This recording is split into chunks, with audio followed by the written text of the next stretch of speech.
woman who took her own life last week has become the face for change.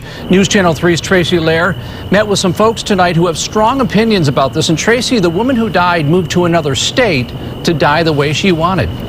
She did, and that meeting that was held tonight in Santa Barbara was planned before her death. And before she died, she had brain surgeries, but the cancer came back. She also set up a fund to push for end-of-life legislation.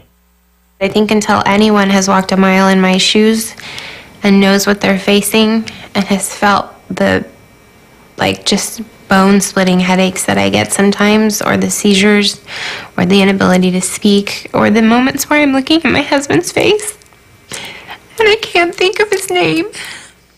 Brittany Maynard would have turned 30 November 19th. Rather than face that birthday with terminal cancer, Brittany moved from Anaheim, California to Oregon, where a doctor legally prescribed lethal drugs.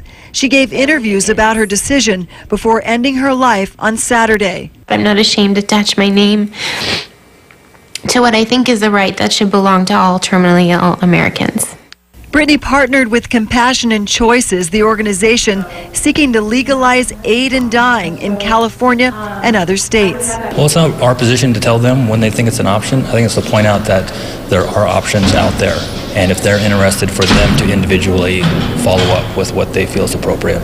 Doctors at this forum in Santa Barbara said they didn't call it assisted suicide anymore.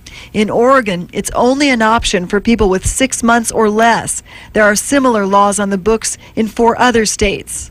Some caregivers were disappointed to learn that people with Alzheimer's or without the mental capacity to understand their diagnosis would not be eligible. We should have the right to choose, and one person's belief should not be able to determine what other choices someone wants to have. In the wake of Brittany's death, 2 state senators have offered to back an assembly bill in California.